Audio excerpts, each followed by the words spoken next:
মালয়েশিয়ায় অধ্যয়নরত 10,000 বাংলাদেশিকে শিক্ষার্থীকে গ্র্যাজুয়েট প্লাস ভিসা দেওয়ার কোনো পরিকল্পনা নেই, এমনটাই জানিয়েছেন দেশটির উচ্চ শিক্ষা বিষয়ক মন্ত্রী জামরি আব্দুল কাদির।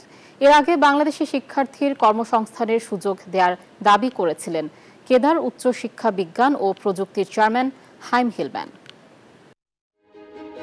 প্রতি বছরই বাংলাদেশ থেকে বহু শিক্ষার্থী পড়াশোনা করতে মালয়েশিয়ায় পাড়ি জমান। 2023 সালে দেশটির বিভিন্ন বিশ্ববিদ্যালয়ে বাংলাদেশ থেকে আবেদন জমা পড়ে 6,570টি, আর 2024 সালে তা এসে 6,917 জনে দাঁড়ায়। অন্তর্বর্তী সরকারের প্রধান উপদেষ্টা ডক্টর মোহাম্মদ ইউনুস মালয়েশিয়ার সফরে বেশ কিছু চুক্তির সমঝোতা সই হয়। শ্রমবাজারের দরজা খুলতে গুরুত্ব পায় কলিং ভিসা চালু ও শিক্ষা ভিসাও। negara Bangladesh yaitu Profesor Muhammad Yunus মালয়েশিয়ায় অধ্যয়নরত 10,000 বাংলাদেশি শিক্ষার্থীকে গ্র্যাজুয়েট প্লাস ভিসার মাধ্যমে কাজের সুযোগ দেওয়া হচ্ছে।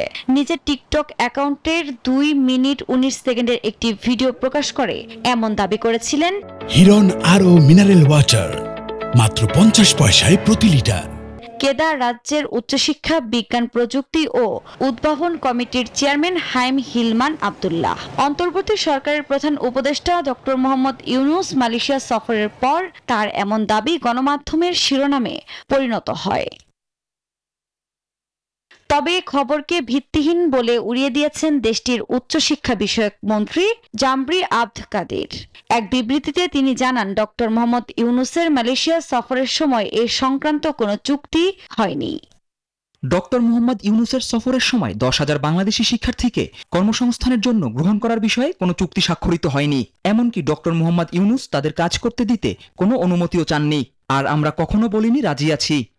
এ সময় তিনি আরো সতর্ক করে বলেন, ভুল তথ্য দিয়ে শুধুমাত্র সামাজিক যোগাযোগ মাধ্যমে ভাইরাল করার জন্য কন্টেন্ট তৈরির সংস্কৃতি অবিলম্বে বন্ধ করতে হবে।